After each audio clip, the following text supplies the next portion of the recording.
हरियाणा के नूह में तावड़ू के डीएसपी सुरेंद्र सिंह बिश्नोई की हत्या के बाद पुलिस एनकाउंटर में एक बदमाश को गिरफ्तार कर लिया गया है। वहीं एनकाउंटर के दौरान बदमाश के पैर में गोली लगी है।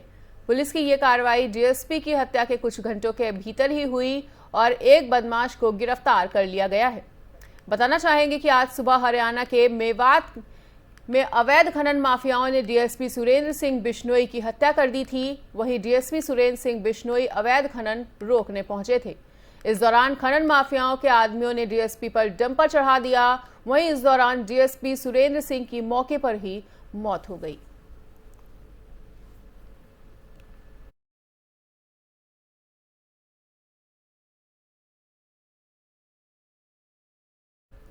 हरियाणा में अवैध खनन माफियाओं द्वारा हुई डीएसपी सुरेंद्र सिंह बिश्नोई की हत्या को लेकर मुख्यमंत्री मनोहर लाल खट्टर ने बड़ा बयान दिया है। वहीं सीएम खट्टर ने कहा है कि वो डीएसपी के परिवार के साथ खड़े हुए हैं, उन्हें शहीद का दर्जा भी मिलेगा। सब हिसाब लगा के जब जानकारी ली है तो हम शहीद सुरेंद्र सिंह के परिवार को 1 करोड़ रुपए की राशि सब उसको सहायता के लिए देंगे और उसके परिवार से एक किसी व्यक्ति को जो नौकरी है वो भी जरूर देंगे। इस अवसर पर उनको श्रद्धांजलि अर्पित करने के लिए मैं आपसे निवेदन करता हूं कि सारे कार्यक्रम के अंत में हम 2 मिनट का मौन जरूर रखेंगे। तो आप सब लोग खड़े होकर के उनको श्रद्धांजलि देने के लिए 2 मिनट का मौन रखें। सब हिसाब लगा के खनन माफियाओं द्वारा डीएसपी की हत्या के बाद विपक्ष द्वारा सरकार पर जमकर निशाना साधा जा रहा है। वहीं विपक्ष के इस मामले में हरियाणा के गृह मंत्री अनिल विज ने भी बयान दिया है। उन्होंने 2 टूक लहजे में कहा कि हत्यारों के खिलाफ सख्त से सख्त कार्रवाई की जाए। आइए आपको सुनाते हैं कि उन्होंने क्या कुछ कहा है। तावड़ू में जिस प्रकार से एक डीएसपी हमारे जो नौजवान साथी हैं उनको माइनिंग माफिया ने कत्ल कर दिया, दर्दनाक हत्या उनकी कर दी। इसके बाद मुख्यमंत्री जी को और गृह मंत्री जी को चुल्लू भर पानी में डूबकर मर जाना चाहिए। क्या आप ये नहीं जानते खट्टर साहब कि माइनिंग माफिया यमुनानगर से लेकर नूह और मेवात तक सर चढ़कर हरियाणा के खजाने को लूट रहा है, हरियाणा के खनिजों को लूट रहा है। खट्टर सरकार आंख बंद करे क्यों बैठी है? इससे साफ है कि यहां दाल में काला नहीं, पूरी दाल काली है। बिल्कुल सख्त कार्रवाई करने के मैंने आदेश जारी कर दिए हैं, चाहे जितनी भी पुलिस लगानी पड़े, जितनी भी फोर्स बुलानी पड़े, आसपास के जिलों की बुलानी पड़े, हम पूरी कार्रवाई करेंगे और किसी को भी हम बख्शेंगे नहीं। साहब इस तरीके के जो है पूरे प्रदेश में यमुनानगर में भी जो है कई बार ऐसे मामले आए हैं। नहीं, बिल्कुल किसी को नहीं बख्शा जाएगा, सख्त से सख्त कार्रवाई की जाएगी। बिल्कुल सख्त कार्रवाई करने के मैंने आदेश जारी कर दिए हैं, चाहे जितनी भी पुलिस लगानी पड़े, जितनी भी फोर्स बुलानी पड़े, आसपास के जिलों की बुलानी पड़े, हम पूरी कार्रवाई करेंगे और किसी को भी हम बख्शेंगे नहीं। साहब इस तरीके के जो है पूरे प्रदेश में यमुनानगर में भी जो है कई बार ऐसे मामले आए हैं। नहीं, बिल्कुल किसी को नहीं बख्शा जाएगा, सख्त से सख्त कार्रवाई की जाएगी। बिल्कुल सख्त कार्रवाई करने के मैंने आदेश जारी कर दिए हैं, चाहे जितनी भी पुलिस लगानी पड़े, जितनी भी फोर्स बुलानी पड़े, आसपास के जिलों की बुलानी पड़े, हम पूरी कार्रवाई करेंगे और किसी को भी हम बख्शेंगे नहीं। तावड़ू आम आदमी पार्टी के नेता और राज्यसभा सांसद संजय सिंह ने केंद्र सरकार पर गंभीर आरोप लगाए हैं। वहीं उन्होंने एक स्क्रीनशॉट शेयर कर दावा किया है कि भारत के इतिहास में पहली बार सेना भर्ती में जाति पूछी जा रही है। आप नेता ने ट्वीट किया कि मोदी सरकार का घटिया चेहरा देश के सामने आ चुका है और क्या मोदी जी दलितों, पिछड़ों, आदिवासियों को सेना भर्ती के काबिल नहीं मानते? भारत के इतिहास में पहली बार सेना भर्ती में जाति पूछी जा रही है और उन्होंने आगे लिखा कि मोदी जी आपको अग्निवीर बनाना है या फिर जातिवीर।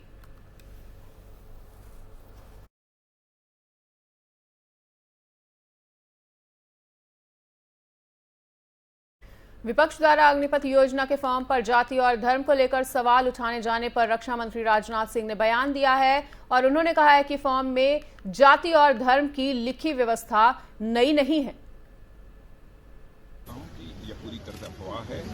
जो पहले व्यवस्था थी हमारी आजादी के पहले से वही व्यवस्था अब तक चली आ रही है, उसमें कहीं पर कोई परिवर्तन नहीं हुआ है। लेकिन जाति की जो मांग की गई है सर, मैं जो कह रहा हूँ जो पुरानी व्यवस्था रही है वही व्यवस्था चली आ रही है। अब इसके आगे मुझे क्लैरिफाई करने की समझता हूँ कोई जरूरत नहीं। राजनीतिक हो रही है उससे आप छात्रों से कहेंगे कि इस तरह की चीजों पर ना भरोसा करें। रक्षा मंत्री के बयान के बाद केंद्रीय मंत्री अनुराग सिंह ने भी अग्निपथ योजना को लेकर विपक्ष द्वारा लगाए जा रहे आरोपों को निराधार बताया है और उन्होंने क्या कुछ कहा है वो भी आपको सुनवाते हैं। देखिए, आर्मी रूल 1956 और डिफेंस सर्विस रेगुलेशन 1987 के अनुसार ही भर्ती होती है, वही प्रक्रिया को अब भी जारी रखा गया है। लेकिन कुछ राजनीतिक दल, जैसा मैंने पहले कहा, आम आदमी पार्टी जैसे, गुमराह करने का प्रयास करते हैं, झूठ बोलते हैं और झूठ के नए आयाम स्थापित करते हैं। सच्चाई ना जानते हुए युवाओं को गुमराह करने का काम इन्होंने किया, आग लगाने का काम इन्होंने पहले किया, और ये वही लोग हैं जिन्होंने पहले भी प्रशंसन सर्जिकल स्ट्राइक पर भी खड़े किए थे। कोई बदलाव नहीं है। जो जानकारी पहले प्राप्त की जाती थी वही जानकारी अब भी प्राप्त की जाती है, और लाखों युवाओं ने आवेदन किया है अग्निवीर बनने के लिए। ये अपने आप में दिखाता है कि विपक्ष का प्रोपेगेंडा, विशेष तौर पर आम आदमी पार्टी का झूठ, ये देश के सामने आया है। ये लगातार झूठ बोलते हैं और आम आदमी पार्टी झूठ का राजनीति करती है। राजनीतिक लाभ के लिए सेना पर भी प्रश्न चिन्ह खड़ा करते हैं, सेना के नियमों पर भी प्रश्न चिन्ह खड़ा करते हैं, अग्निवीर योजना पर भी प्रश्न चिन्ह खड़ा करते हैं। ये अपने आप में दिखाते हैं कि राजनीतिक लाभ के लिए आम आदमी पार्टी कितना नीचे गिर सकती है। देखिए, आर्मी आप सांसद संजय सिंह के ट्वीट पर बीजेपी ने जमकर पलटवार किया है। वहीं संजय सिंह के ट्वीट पर बीजेपी सांसद मनोज तिवारी ने बयान जारी करते हुए कहा कि वो गलत खबर के जरिए देश को गुमराह करने का काम कर रहे हैं। आज हमने आम आदमी पार्टी के राज्यसभा सांसद संजय सिंह जी का एक ट्वीट देखा तो मुझे वो लाइन याद आ गई कि is it compulsory to be dumb to be in आप।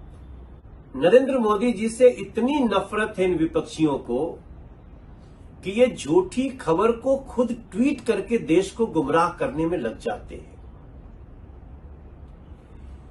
जो व्यवस्था 1949 से चल रही है उसको लिखते हैं देश में पहली बार ऐसा हुआ। संजय सिंह जी, आपको इस कृत्य के लिए माफी मांगनी चाहिए। आप सांसद हैं और एक सांसद के द्वारा इस तरह की झूठी खबर फैलाना शोभा नहीं देता।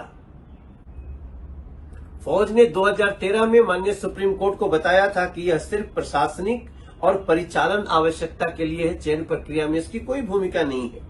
लेकिन आम आदमी पार्टी को तो नफरत फैलाना है देश में, समाज में, या फिर आम आदमी पार्टी बदतमीजों की पार्टी बन गई है। कुछ दिन पहले अरविंद केजरीवाल जी वो ट्वीट करते हैं कि बीजेपी की पैंट गीली हो जाती है। ये मुख्यमंत्री के, और उधर से ये झूठी खबर को ट्वीट करना, फैलाना। प्लीज अपनी इस घटिया राजनीति से सेना को बख्शिए। आज हम फिलहाल इस वक्त के बुलेटिन में इतना ही। प्रदेश और दुनिया की बाकी खबरों के लिए देखते रहिए FM न्यूज।